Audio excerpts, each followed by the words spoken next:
오직 전도 새 피조물로 새 세상을 열자. 할렐루야. 자, 오늘 하나님의 말씀은 사랑의 믿음이 교훈한 목적, 사랑의 믿음이 교훈한 목적, 이런 제목을 가지고 하나님 말씀을 증거하도록 하겠습니다. 먼저 우리가 사랑의 믿음이라는 의미에 대해서 우리가 생각해야 합니다. 오늘 말씀의 본문을 읽어보면 바른 교훈에서 벗어난 모습들이 나옵니다. 그런데 왜 이럴 수밖에 없었을까? 그것은 이 믿음이라는 것이 사랑에서 나온 것이거든. 근데 이들은 믿음을 가지고 있다 하나 사랑에서 그 믿음이 나오지 않았기 때문에 이런 결과를 낳게 됐다는 것입니다.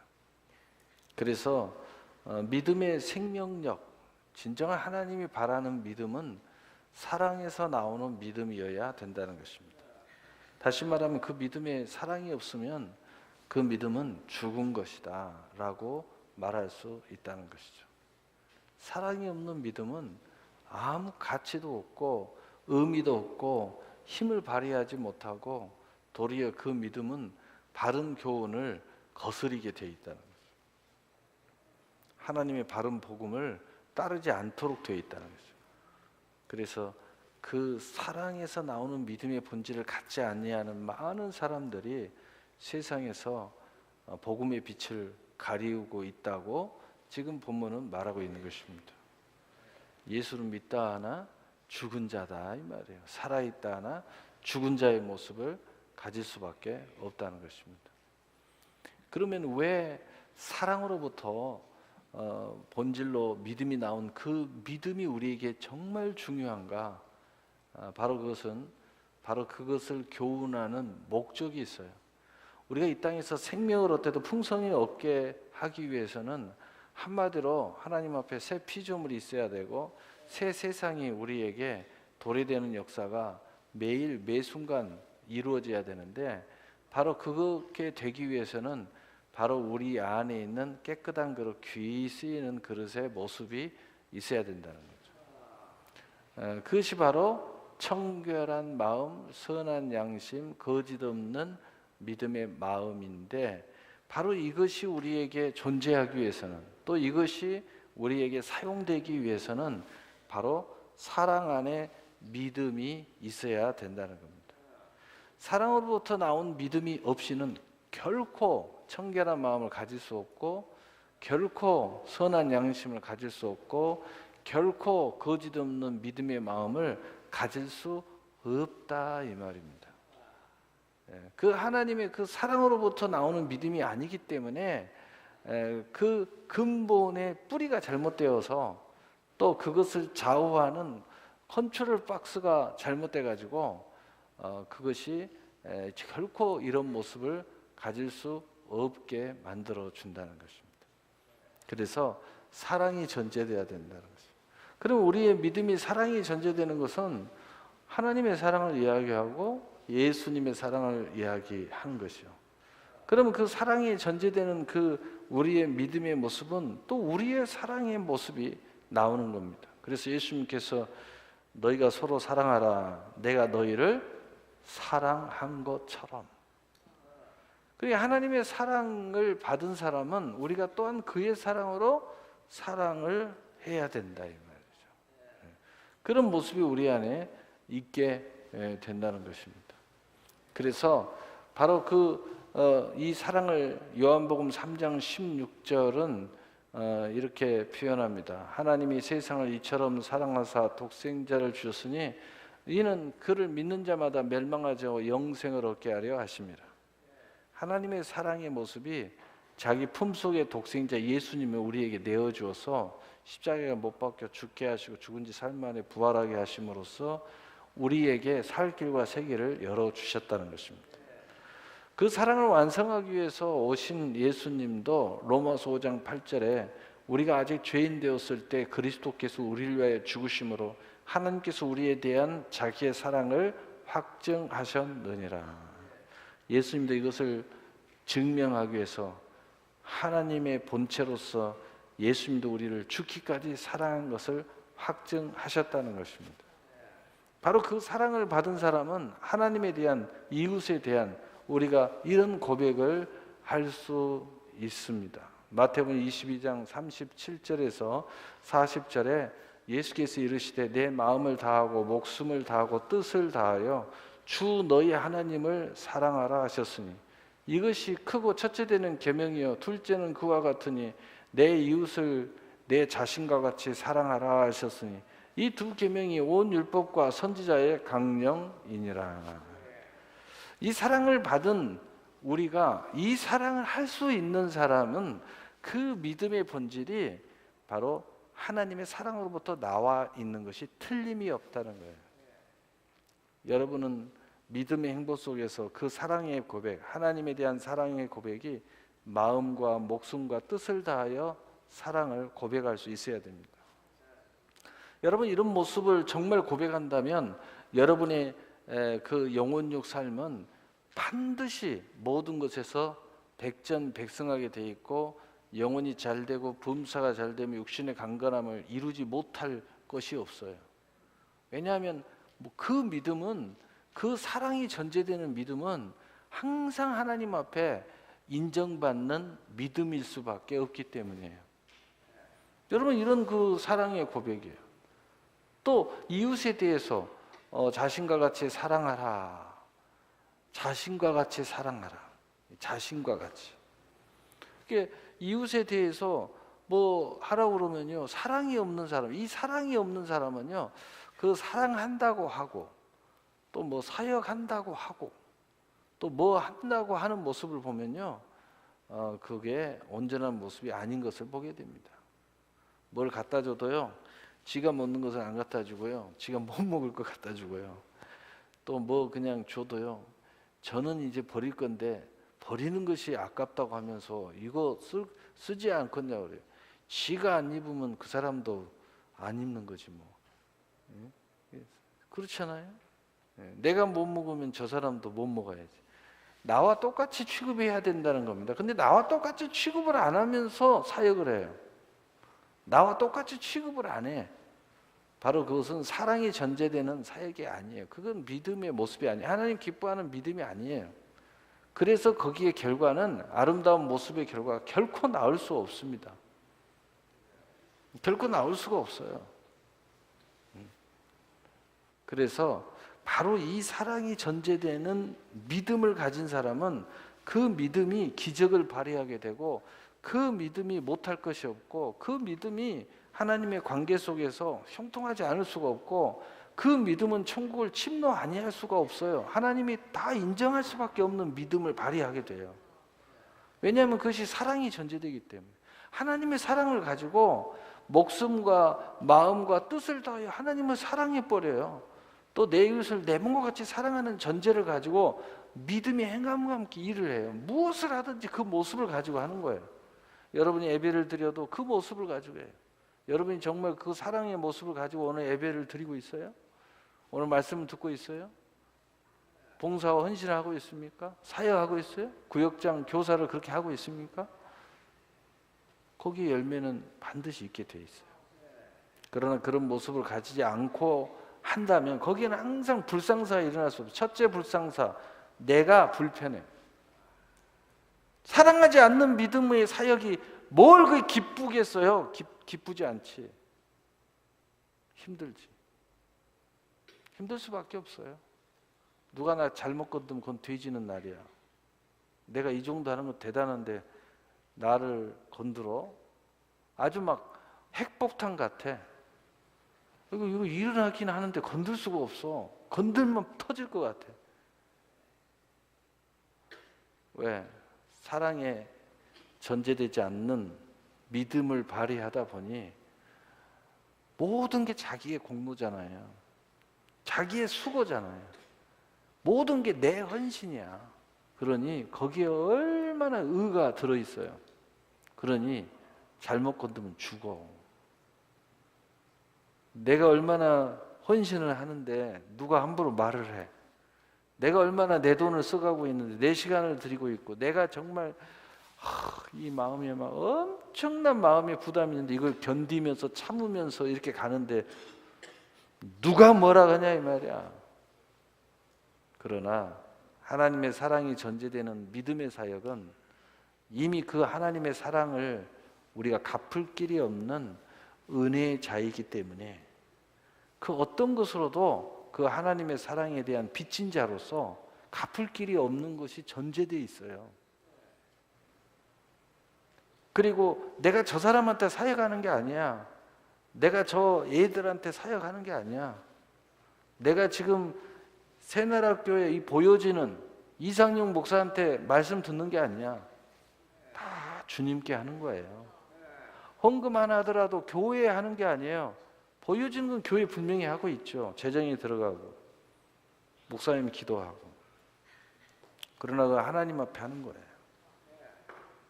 항상 어떤 걸 헌신하고 어떤 것을 드리더라도 항상 부족할 따름이에요. 더 많이 했으면 좋을 것 같아. 왜? 그 사랑이 전제되는 믿음은 그런 거예요. 바로 그러기 때문에 거기에 그 믿음의 발이라는 것은 상상도 못한 믿음을 발휘하게 되는 거예요. 그래서 가장 첫째 되는 모습은 항상 내가 그 모든 것에 대해서 빚진 자로서 일하는 모습이 있다는 겁니다. 내가 그것에 대해서 항상 은혜자의 모습으로 일하는 모습이 있다는 것입니다.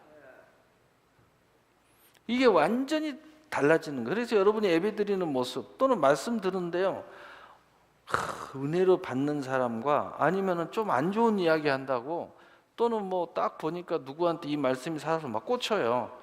말씀이 자기를 꽂는다고 인상을 써요. 그게 뭐냐? 사랑이 전제되는 믿음으로 듣지 않고 있다는 거죠. 그것은 나를 살려주는 거죠. 여러분 누군가 여러분이 세상 그 교사도 또는 코치도 또는 감독도 정말 자기들을 사랑하고 정말 자기들을 위해서 헌신하는 것을 인정하게 되면은요, 그 감독이 어떤 훈련을 시켜도 거기 무릎을 꿇고 열심히 배워요.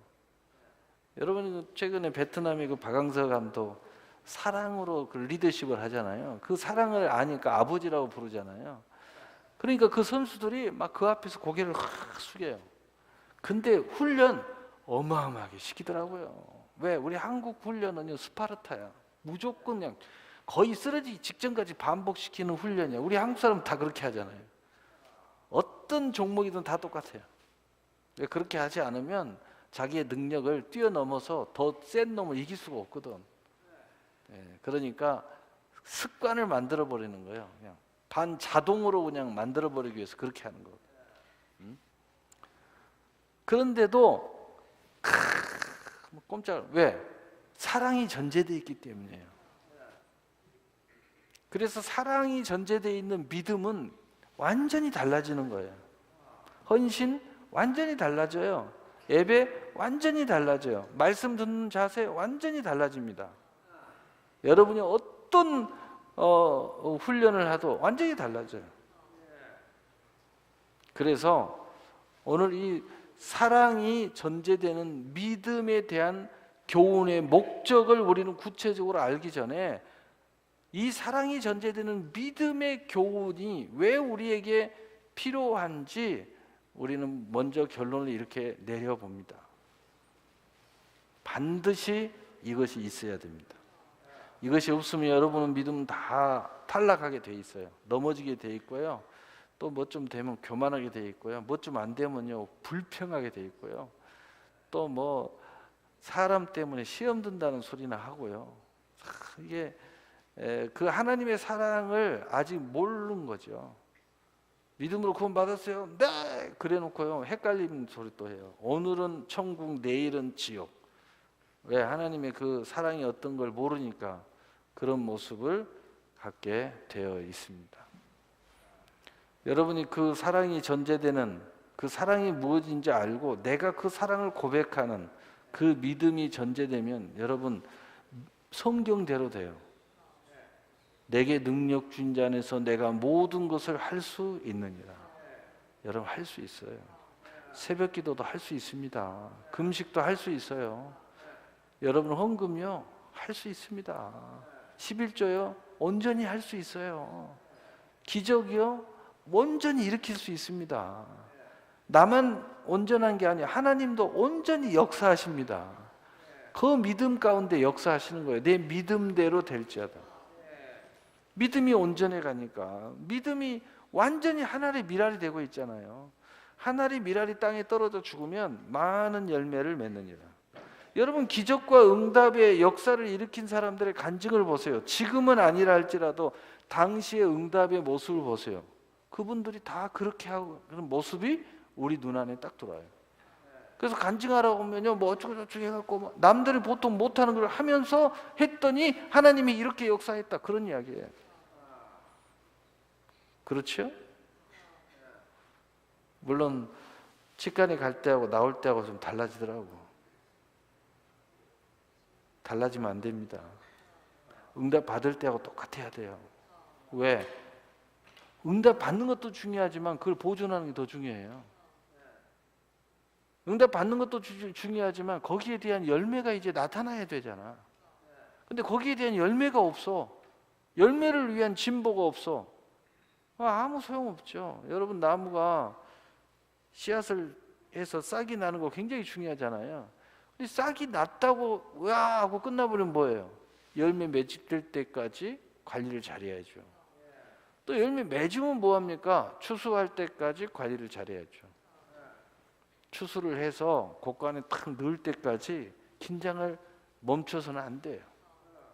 그래서 예수님께서 늘 근신하여 깨어 기도하라는 거예요. 그래서 여러분 아무리 이론적으로 여러분이 오늘 좀 은혜스러운데 뭐 어쩐데 많은 깨달음이 있는데 행함 없으면요 소용없어요. 더 구체적으로 기도 안 하면 소용없습니다. 새벽형 인간 기독교인들은요 새벽 기도 안 깨운 것은 다 죽어있는 신앙이에요. 왜? 성경을 보면 알 수 있잖아요. 성경을 보면 알 수 있잖아요. 제가 또 그거 설명해요? 왜 그러는지? 여러분 이 정도의 결단이 없이는요 절대 모든 영적 전투 이길 수가 없어요. 모든 게 밀리도록 돼 있어요. 그래서 안 된다는 거예요. 새벽 기도 아무것도 아니죠. 근데 시작일 뿐이에요. 시작도 못하면 뭘 하겠어요? 안 해도 다 된다고요? 한번 해보세요. 되나? 나 이만큼 이뤘다고요? 그거 허상일 가능성이 많이 있어요. 마지막 하나님 심판 때 서봐야 알아요. 당신이 이룬 게 진짜인지 가짜인지. 금으로 운과 보석으로 세웠는지 나무와 풀과 집으로 세웠는지 그때 가봐야 알아요. 모래 위에 집을 지었는지 반석 위에 주초를 놓았는지 이제 바람이 나고 비가 나고 창수가 나봐야 알아요. 나봐야 안다니까.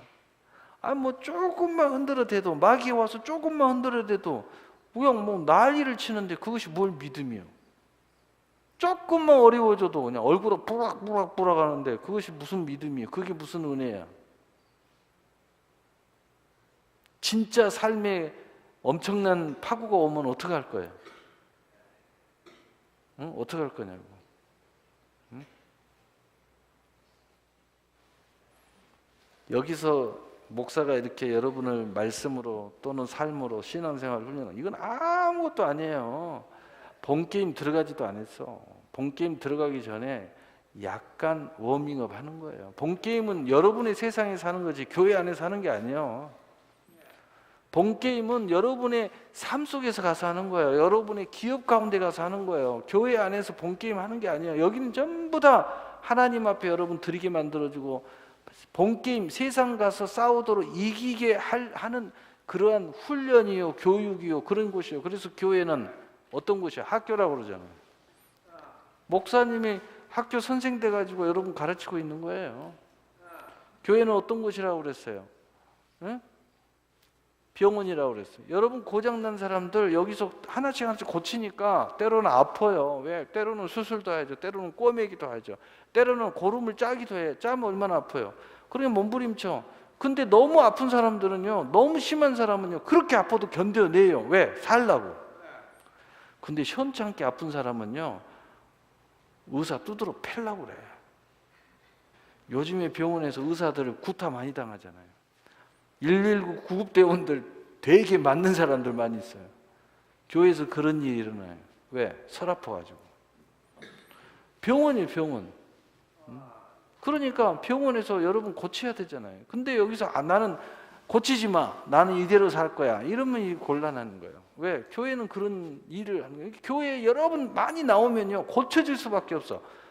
그래서 막 영적 전투가 시작될 수밖에 없어요. 왜? 교회 열심히 나오면 목사는 여러분 막 고치려고 막 하거든. 성령이 막 고치려고 하거든. 말씀이 떨어지면 여러분은 막 변화시키려고 막 뜯어 고치려고 하거든. 근데 안 변하려고 그래. 그러니까 그런 마음이 강해지면 예배를 잘 안 나오는 거야. 왜? 예배 나오면 피곤하니까. 말씀 들으면 힘드니까. 그러나 열심히 어떤 일이 있어 나오면 고쳐지게 돼 있어요. 여러분, 그렇게 성격이 고약한 사람도요, 계속 만나고 이렇게 대화를 하면 부드러워지더라고. 처음에는 그것이 멋진 모습인 줄 알아.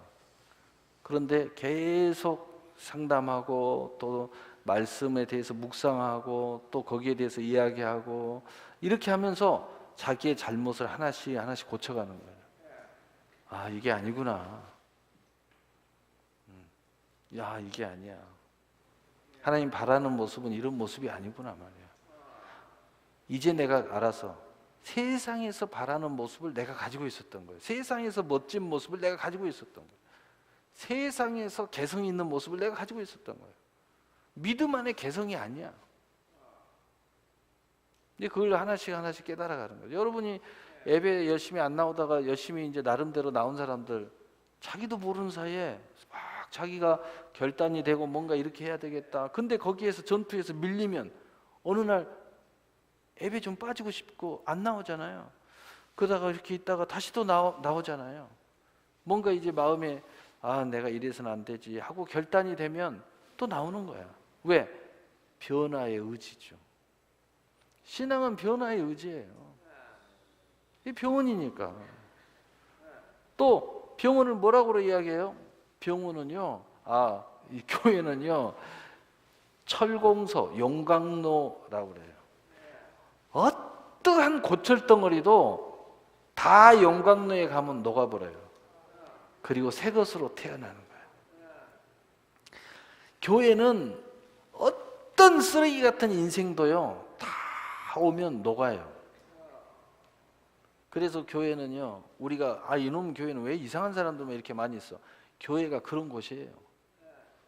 예수님이 수고하고 무거운 짐자 다 내게로 오라는 거야. 이 교회는 그런 사람들 오는 거야. 거룩한 의인들이 오는 게 아니고. 의인이라고요? 지가 의인이라고 그러지 하나님은 죄 많은 인간이야.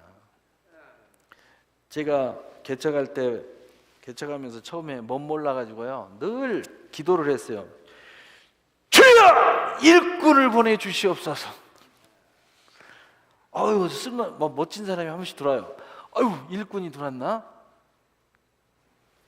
더도 말고 한 달만 지나면요, 환자야. 몸이 환자든 정신이 환자든 삶이 환자든 이거 고쳐야 돼. 아무 쓸모없는 인생이야. 왜? 쓸 수가 없어. 쓸 수가. 그냥 폼이 멋있었던 거야. 무슨 이야기예요? 교회는요, 어떤 사람이 와도 그 사람 고치러 온 거야. 용광로에 들어가서 고철덩어리 녹여버리고 새 사람으로 태어나려고 온 겁니다. 거듭나려고 온 거예요. 그래서 하나님이 보내신 거야. 용광로로 집어 들어가라고. 근데 용광로에 들어가기가 얼마나 쉽지 않아요. 들어가면 사는데. 그래서 죽고자 하는 자는 살 것이요 살고자 하는 자는 죽으리라 그랬는데, 죽어도 안 죽으려고 그래. 거기 뛰어내리면 되는데 그걸 못 뛰어내려요. 그걸 뛰어내리면 되는데 그걸 못 뛰어내려요. 그리고 새 피조물, 새 세상이 열리는데 그게 안 돼요. 그게 왜 그렇게 안 되는지. 그게 왜 그렇게 안 되는지. 참, 그 다음에 교회는 시온산이라고, 시온산. 하나님께 예배하는 곳, 그 모든 죄인이 그 죄로부터 하나님을 경외하는 곳이라고. 그 다음에 교회는 목욕탕이라고 그래요. 때 뺏기는 곳이라는 거예요. 딱 우리가 와서 목욕탕, 한 번 목욕탕 가면 끝납니까? 아니죠. 또 더러워지면 또 가고, 또 요즘에는 집에 샤워 시설이 잘 돼 있어서 거의 매일 씻어대잖아요.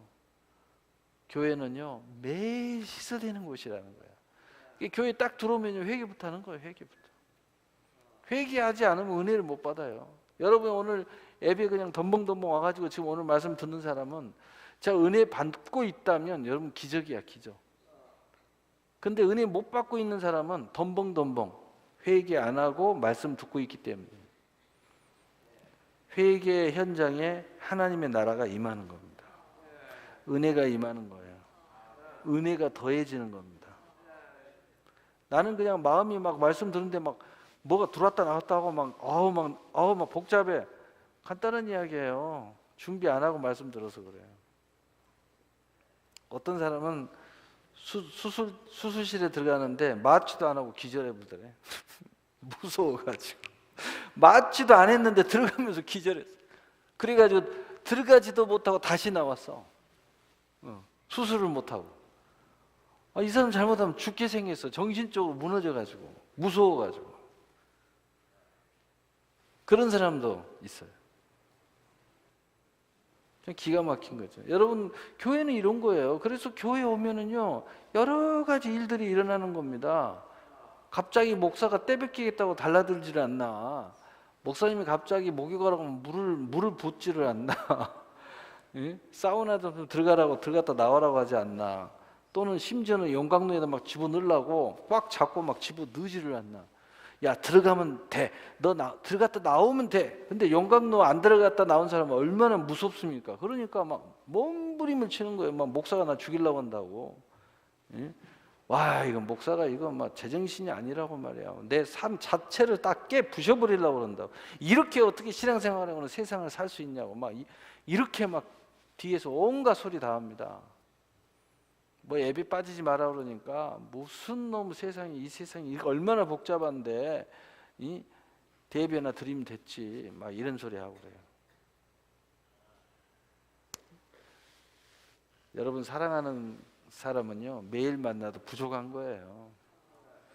여러분이 좋아하는 것은요 매일 24시간 넣었다 뺐다 봐도요 부족해서 몸에다 지니고 다녀요. 지니고 다닌다고요. 그래서 머리는 그리스도 우리는 그의 지체라는 겁니다.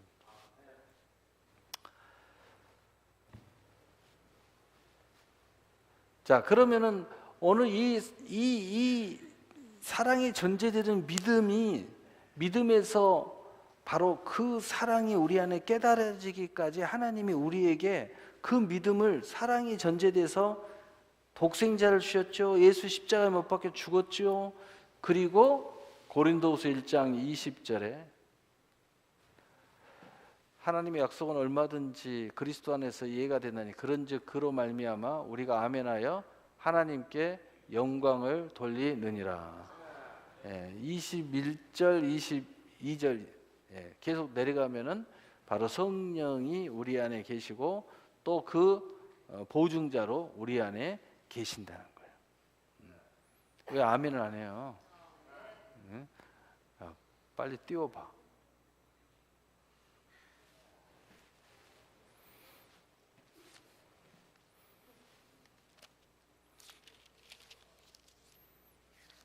띄웠냐?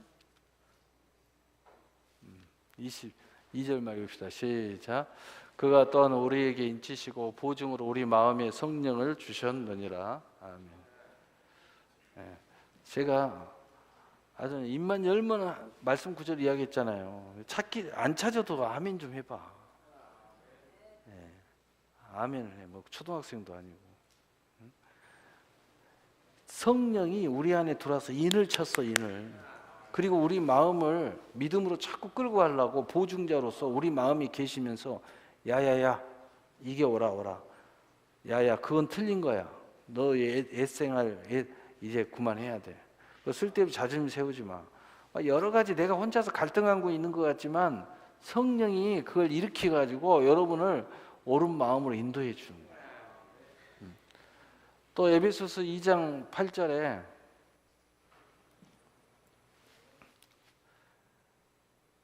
너희는 그 은혜를 인하여 믿음으로 말미암아 구원을 받았으니 이것이 너희에게서 난 것이 아니요 하나님의 선물이라. 그 은혜, 즉 사랑의 은혜가 전제되어서 우리가 믿음을 선물로 받았다는 겁니다. 얼마나 놀라운 하나님의 사랑입니까?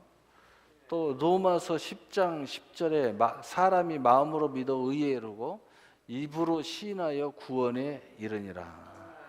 내 마음 안에 의가, 내 자기의 의가 꺾이고 믿음의 의가 살아났다는 겁니다. 이제 우리는 다 알고 있잖아요. 성령이 우리 안에 계시기 때문에. 그리고 입술로 이제 믿음의 말을 시인하고 고백하게 됐다. 이게 하나님의 은혜가 전제되어 있고 사랑의 은혜, 사랑의 믿음이 우리 안에 들어왔다는 겁니다. 바로 이것이 하나님의 엄청난 그 사랑의 역사고 그 사랑을 우리가 이렇게 고백하는 거예요. 그런데 이게 왜 중요하냐? 이것을 가졌을 때 우리는 더 큰 하나님의 그 은혜의 목적을 향하여 나아갈 수 있는 가장 중요한 우리의 마음이 거기에 맞는 그릇이 거기에서 창조된다는 거예요. 어떤 그릇이요? 첫째로 청결한 마음의 믿음이 그 안에서 창조된다는 것입니다. 청결한 마음이 그 안에서 창조되는 거예요. 오늘 본문에 청결한 마음. 여러분 청결한 마음의 믿음이 없이는 오늘 더 믿음의 진보가 일어날 수가 없어요. 이 청결한 마음을 갖기 위해서는 하나님이 사랑이 되는 믿음을 갖지 않고서는 그것이 깨달아지지 않고서는 그것이 내 안에 은혜로 와 있지 않고서는 선물로 와 있지 않고서는 우리가 이 청결한 마음을 가질 수가 없어요. 그래서 새까만 마음을 갖는 거예요. 그 새까만 마음을 가져도 다 되는 줄 알고요. 신앙생활에도 그 마음을 가지고 하고 봉사하더라도 그 마음을 가지고 하고 사역하면서도 그 마음을 가지고 하고 그러니까 학생들한테 그 새까만 마음을 가지고 막 말을 하니까 엉뚱한 소리하고 네가 그럴 수 있어? 막 이래가면서 누구 의를 세우는 거야 도대체가. 하나님의 의를 세우는 사역을 해야지 지 의를 세우는 사역을 해. 그러면 안 되지. 그게 청결한 마음이 아니어서 그러지.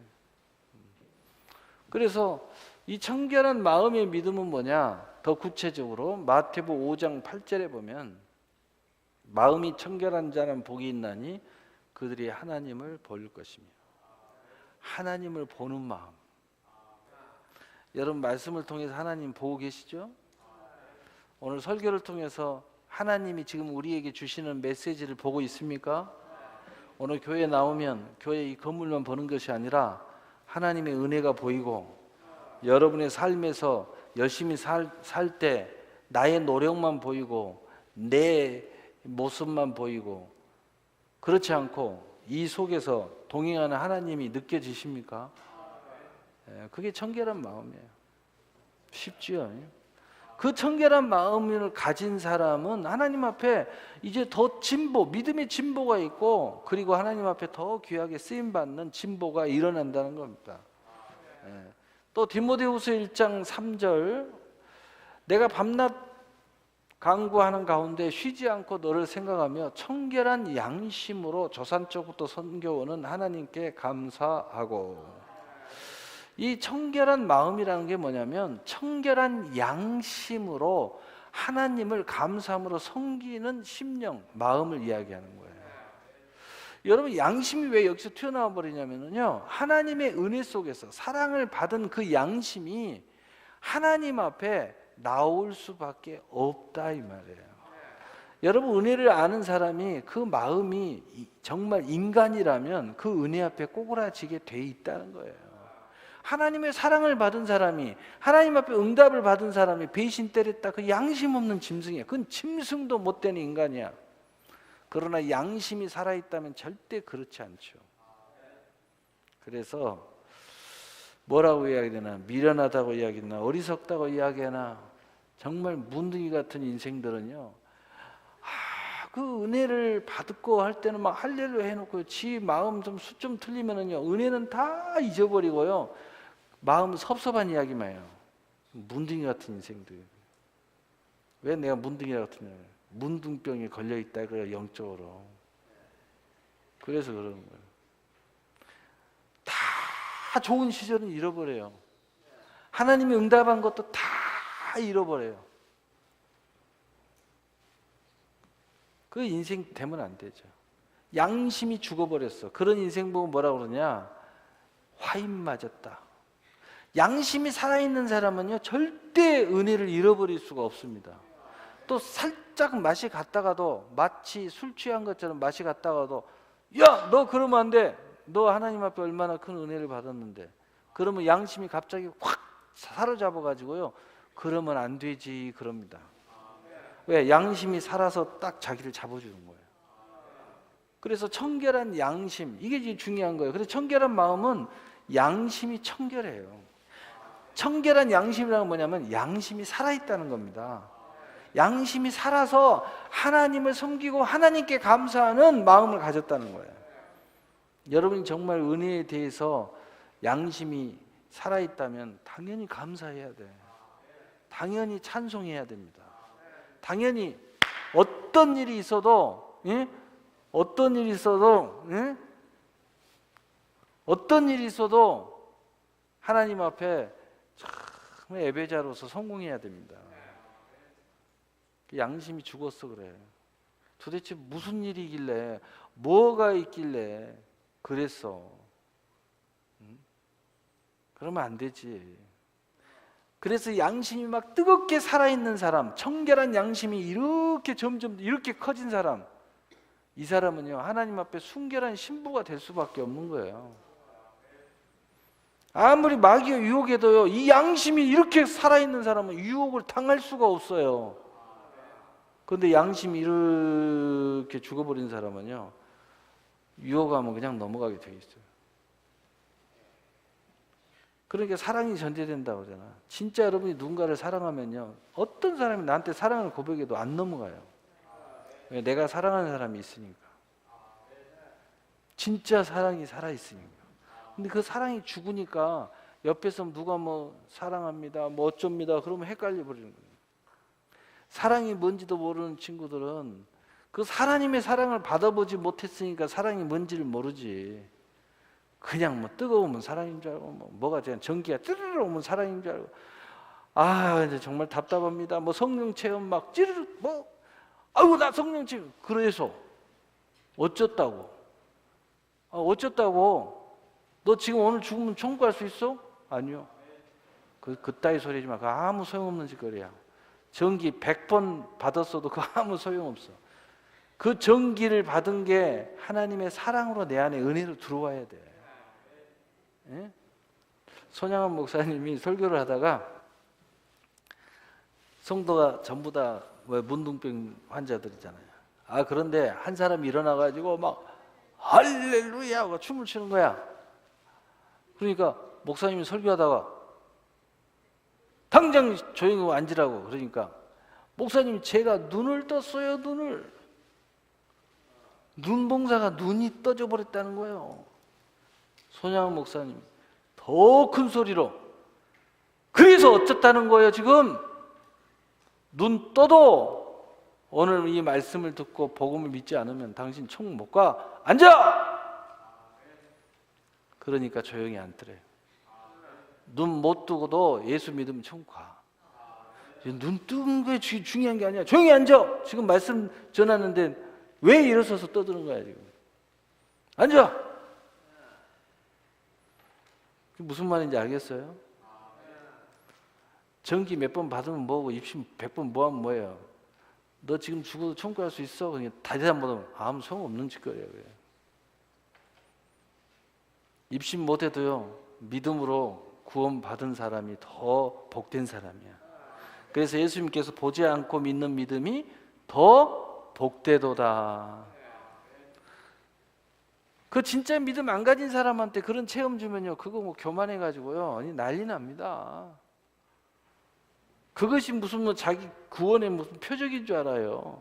구원은 그런 표적이 없어. 내 안에 있는 마음의 의, 믿음의 의, 마음의 믿어 의에 이르는 의가 있어야 돼. 두 번째로는 선한 양심의 믿음을 우리에게 주신다는 겁니다. 사랑이 전제되는 믿음을 우리가 받게 되고 그 은혜 안에 있으면 선한 양심의 믿음의 마음을 갖게 돼요.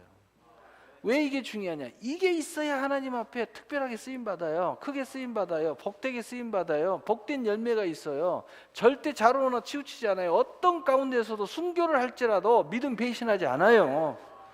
그래서 이게 중요한 거야 지금. 그래서 이 선한 양심의 믿음의 마음을 갖게 돼 있다. 이게 보면 선한 양심의 믿음의 마음이 뭔가? 디모데전서 6장 12절 우리 함께 읽어봅시다. 믿음의 선한 싸움을 싸우라. 영생을 취하라. 이를 위하여 내가 부르심을 받았고 많은 증인 앞에서 성한 증언을 하였노라. 할렐루야. 믿음의 선한 싸움을 싸우는 믿음이라는 거예요. 내 양심이 믿음의 선한 싸움을 싸워야 된다고. 양심이 나를 부추겨 준다 이 말이에요. 야, 너는 예수 믿는 사람 아니야. 너 이렇게 무너지면 안 돼. 너는 당당해야지. 믿음으로 당당하게 싸워야지. 너 왜 이렇게 하는 거야? 이러면 안 돼. 라고 내 안에서 부추겨 주는 마음. 그 마음이 뭐냐? 선한 양심의 마음이라는 거야.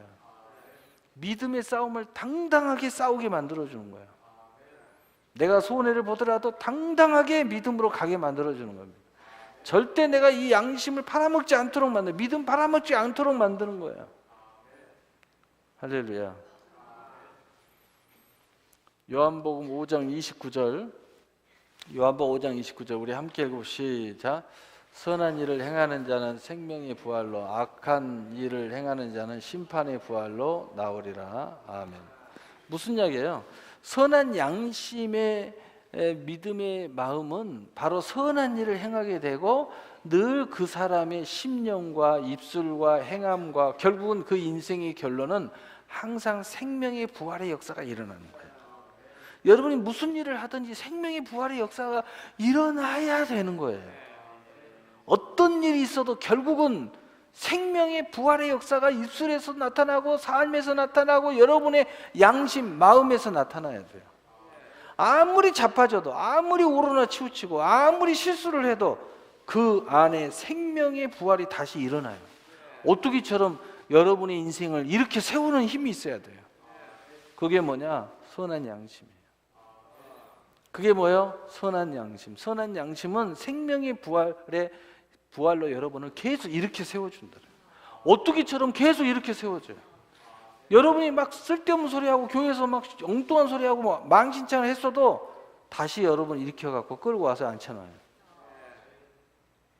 왜? 하나님의 사랑이 전제된 믿음을 가졌기에. 오늘 이 선한 양심이 나를 끌고 와요. 다시 너 이러면 안 돼 임마. 너 가서 목사님한테 잘못했다고 해. 빨리. 목사님 잘못했어. 그래. 말은 그냥 제대로 못하고. 그런데 아직도 마음이 막 굳어 있어요. 근데 목사님이 등을 딱 두들겨 주면서 기도를 하는 겁니다. 그런데 이상하게 목사님 기도를 받고 나니까 그 마음이, 굳어진 마음이 싹 녹아내리는 거야. 왜요? 당신의 선한 양심이 그렇게 만들어주는 거예요. 세 번째로는 거짓 없는 믿음의 마음을 갖게 된다. 거짓 없는 믿음의 마음을 갖게 된다. 물론 이것이 하나님 앞에 거짓이 없는 모습을 이야기하는 거죠. 로마서 9장 1절에 우리 봅시다. 로마서 9장 1절 우리 함께 읽읍시다. 내가 그리스도 안에서 참말을 하고 거짓말을 아니하노라. 나에게 큰 근심이 있는 것과 마음이 그치지 않는 고통이 있는 것을 내 양심이 성령 안에서 나와 더불어 증언하노니. 아멘. 무슨 말이에요? 하나님 앞에서 늘 그 말씀 앞에서 또 신앙 앞에서 내가 혹 거짓말이나 또는 혹 뭔가 좀 잘못이 있다든가 그러면은 그 큰 근심과 고통이 나를 계속 두들겨 대는 겁니다. 그래가지고 내 양심이 계속 성령과 더불어서 나를 회개를 시키든 아니면 옳은 길로 나를 인도하든 아니면 그 양심을 다시 회복시켜주는 역사를 우리에게 계속 일으켜주는 거예요. 혹 여러분이 뭔가 잘못되면 막 이 마음이 근심이 돼요. 이 마음이 막 고통이 일어나요. 막 이래가지고 괴로워하는 겁니다. 예? 바로 이것이 바로 이 하나님의 사랑이 전제되는 믿음 안에서 우리 안에 일어나는 거짓이 없는 믿음의 마음의 역사를 일으킨다는 겁니다. 성령 안에서 내 양심이. 로마서 12장 9절에 우리 함께 읽어봐요. 시작. 사랑에는 거짓이 없나니 악을 미워하고 선을 속하라. 아멘. 이 말은 이제 간단한 이야기예요. 누군가를 정말 사랑하면 다 사랑에 대한 거짓을 할 수가 없어요. 예? 딴 사람이 이렇게 하면 그 사람이 훨씬 내가 사랑하는 사람보다 더 이뻐. 소위 말하면 멋져. 여자면 남자가 멋져. 남자면 여자가 이뻐. 그런데도 거짓말을 할 수가 없어요. 당신 결혼하셨어요? 아, 그럼요. 사랑하는 아내가 있나요? 사랑하는 남편이 있나요? 그럼요. 근데 볼 때 진짜 멋져. 진짜. 막 속으로 나한테 다시 한번 기회가 있다면 한번 도전해보고 싶은 막 충동도 일으킬 정도로 멋있게 생기고 이쁘게 생겼어. 그래도 우리 안에 있는 사랑이 결코 그걸 용납하지 않아요. 결코 그것 때문에 어떤 다른 못된 짓을 하지 않도록 우리를 다 보호해 준다. 디모데전서 1장 19절 믿음과 착한 양심을 가져라. 어떤 일은 양심을 버렸고 그 믿음에 관하여 파손하였느니라. 오늘 무슨 이야기예요? 오늘 절대로 믿음과 착한 양심을 버리거나 파손되지 않는 바로 나의 믿음의 마음을 우리가 갖게 만들어준다는 거예요. 뭐가요? 하나님의 사랑을 우리가 깊이 깨닫는 우리의 믿음이. 그래서 절대 우리 믿음은 파손되지 않아요. 절대 양심을 버릴 수가 없어요. 여러분이 혹시라도 양심을 버렸다면 고통이 찾아올 겁니다. 혹시라도 믿음 버리는 이상한 짓을 했다면 엄청나게 근심이 막 초래될 거예요. 그래서 막 힘들 거예요. 그러지 말고 빨리 회개하고 돌아와야 돼. 회개하세요. 그것을 계속 회개하지 않으면요, 고통에서 끝나지 않습니다. 마음의 고통에서 끝나지 않아요. 이제 막 폭풍이 불어옵니다. 왜? 하나님의 택한 백성은요, 하나님 절대 버리지 않거든요.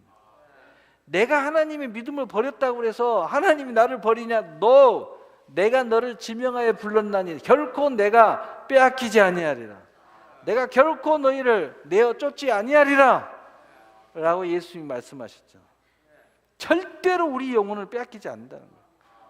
우리가 무슨 약간 문제가 있어서 엉뚱한 짓 해도요, 하나님이 코를 껴서라도 막 두드러 패서라도 끌고 가는 거예요. 여러분, 그러니까 교회 이렇게 보면 신앙생활 제대로 못하고요, 1년, 2년, 3년, 4년, 10년, 막 20년 막 이렇게 막 교회 이 교회 저 교회 돌아다니다가 막 이렇게 인사를 보면요 참, 아유, 정말 어쩜 저렇게 신앙생활하지? 그런데 더 놀라운 거, 그 속에서 발견할 수 있는 건 뭐야? 그러면서도 하나님 계속 찾아오는 거예요. 그러면서도요, 예배는 계속 드리는 거야. 유리하고 방황하면서도 계속 하나님 앞에 기도하는 거예요. 왜요? 하나님 너 못 버리겠다는 증거입니다. 그래서 내가 그런 사람한테 내가 늘 그런 사람한테 만나면 그런 이야기 해요. 더 이상 유리 방황하지 말고 계속 이렇게 힘든 생활, 그러면서도 믿음도 버리지도 못하려면서, 그러면서도 하나님을 등 돌리고 영원히 떠나지도 못하려면서, 이왕에 이제 신앙생활 하는 거 복 받으면서 하시라고. 이게 무슨 짓이냐고. 이렇게 힘들게 세상을 살아가면서 신앙생활 하려고. 왜 이렇게 신앙생활 하냐고. 그 이상한 소리 하지 말고 뭐 무서우니 뭐니 뭐 잘 안 믿어지니 막 두 마음이 왔다 갔다 하니 다 쓸데없는 소리라고. 어떡할 거냐고. 그래도 뭐 계속 이렇게 할 거냐고. 그래도 따라섭시다. 그래도 이제 믿음의 친구는 해야 됩니다. 여러분 고구마 전도를 한번 생각해 보세요. 아유 이제 교회 나오셔야죠. 에이 저는 불교라니까. 네 기도하겠습니다. 그래도 예수 믿어야 됩니다 하고 가는 거예요. 계속 우리 스스로한테 그래야 돼요. 아무리 내 마음이 믿음의 모습에서 자꾸 벗어나 있어도 결론은 그래도 내가 기도해야 돼. 그래도 내가 하나님 앞에 예배드려야 돼. 그래도 나는 승리해야 돼. 아무리 도저히 소망이 없어도 그래도 나는 소망이 있는 사람이 돼야 돼. 왜냐? 하나님이 하시면 할 수 있어. 나는 안 돼도 그래도 하나님이 하시면 할 수 있어. 이렇게 계속 고백하면서 진보를 하면요 됩니다. 돼요. 여러분 계속 반대하죠. 여러분 안에서. 그래도요 반대하는 소리가 들리죠. 여러분 양심에서. 근데 양심이 아니에요. 여러분 안에 있는 다른 것들이지. 또 여러분이 막 두 소리가 들리죠. 또 막 육신이 아우성을 치죠. 여러분이 결론을 꼭 내리세요. 그래도 나는 승리할 거야 말이야. 네가 아무리 그래도 하나님은 너를 간두지 않아. 여러분한테 스스로 이야기하세요. 그래도 나는 기도하러 가야지. 좀 쉽게 이야기하면 철야 작정해놓고 오메 시간이 3시가 됐네. 새벽 3시 눈 뜨니까 끝나버렸네. 그렇게 하지 말고 그래도 지금이라도 가야겠다. 왜? 오늘 밤이 지나지 않았으니까. 나는 오늘 밤이 안 지났잖아. 시간탕으로 지났지만 나는 안 지난 거야. 열심히 빨리 와가지고 저녁에 와서 하나님 앞에 기도해. 누가 뭐라고 해도 옆에 와서 오 시간 지나버렸네. 깨져버렸네. 그래도 나는 하나님 저녁에 왔습니다. 저는 계속 믿음의 진군을 할 겁니다. 뭐 이런 믿음이 있어야지. 그 사람이 승리하는 거지. 에이 시간 지나버렸네. 꼭 건수 기다렸다는 듯이 그러면 안 돼요. 승리하는 사람은요 절대 양심을 버리지 마세요. 믿음이 마치 배가 파손되면 안 돼요. 다 파손됐다고 그래도 나는 헤엄쳐서라도 갈 거야. 우리 주님이 나의 배가 되실 거니까. 이렇게 믿음을 고백하면서 계속 진보를 하면요 하나님이 배가 돼 주신다니까. 여러분 디모데전서 1장 6절 10절 이 바른 교훈을 듣지 않으면요 이런 모습이 될 거라고 성경에 기록하고 있어요. 저 읽어보겠어요. 우리 함께 읽어보겠습니다. 시작. 읽기만 하고 지나갈 겁니다. 시작. 사람들이 이에서 벗어나 헛된 말에 빠져 율법의 선생이 되려 하나 자기가 말하는 것이나 자기가 확증하는 것도 깨닫지 못하는도다. 그러나 율법은 사람이 그것을 적법하게만 쓰면 선한 것임을 우리는 아노라. 알 것은 이것이니 율법은 옳은 사람을 위하여 세운 것이 아니요 오직 불법한 자와 복종하지 아니한 자와 경건하지 아니한 자와 죄인과 거룩하지 아니하는 자와 망령된 자와 아버지를 죽이는 자와 어머니를 죽이는 자와 살인하는 자며 음행하는 자와 남색하는 자와 인신매매를 하는 자와 거짓말하는 자와 거짓 맹세하는 자와 기타 바른 교훈을 거스리는 자를 위함이니. 무슨 이야기냐? 간단하게 이야기 드릴까요? 여러분 말씀 거슬립니까? 당신이 지금 그런 사람이기 때문이에요. 율법은 당신을 위해서 존재하기 때문이에요. 근데 말씀이 하나도 안 거슬리고 은혜스럽습니까? 당신에게는 은혜의 복음이 당신을 세워주고 있는 거예요. 간단한 이야기입니다. 우리 목사님 율법적이야. 당신이 당신을 위한 율법이 살아서 당신을 치고 있는 거예요. 그래서 그러는 겁니다. 당신을 위해 이 말씀이 있는 거야. 더 이상 거스리지 마. 친다고 하지 마. 왜 그러냐고 이런 소리 하지 마. 이 말씀은 당신을 위한 거야. 이제 당신은 이 말씀을 통해서 새로워질 필요가 있고, 당신은 이 말씀을 통해서 새로운 결단할 필요가 있고, 당신은 이 말씀을 통해서 지금 그래도 나는 승리할 거야 라고 고백할 필요가 있습니다. 이제도 안 되면 당신은 하나님 앞에 교회라도 나와서 잠이라도 자면서 은혜를 구해야 할 필요가 있는 사람이야. 그렇게라도 해. 그러면 하나님이 정말 은혜를 주실 거야. 왜요? 다 그렇게 해서 승리한 사람이 한둘이 아니니까. 한둘이 아니니까. 그래서 이제 결론적으로 11절 우리 함께 읽어봅시다. 시작. 이 교훈은 내게 맡기신 바 복되신 하나님의 영광의 복음을 따름이니라. 이 교훈을 듣는 사람, 오늘 사랑에 전제되는 믿음의 선물을 받아서 오늘 이 청결한 양심의 믿음이 살아 움직이고, 선한 양심의 믿음의 마음이 움직이고, 거짓이 없는 마음이 움직여서 오늘 믿음에 행보하는 사람은, 이 교훈이 나를 끌어가는 사람은 오늘 하나님의 영광의 복음을 따라가도록 돼 있다는 거예요. 영광의 복음을 따라간다. 그리고 내게 맡기신 그 직분을 가지고, 할렐루야, 하나님이 내게 맡기신 직분을 가지고 영광의 복음을 따라간다. 얼마나 놀랍습니까? 내게 맡기신다. 디모데전서 1장 12절 여기에 대해서 오늘 이 바울이 이렇게 이야기합니다. 우리 함께 읽어보시자. 나를 능하게 하신 그리스도 예수 우리 주께 내가 감사하면 나를 충성되이 여겨 내게 직분을 맡기심이니, 내가 전에는 비방자요 박해자요 포용자였으나 도리어 긍휼을 입은 것은 내가 믿지 아니할 때 알지 못하고 행하였습니다.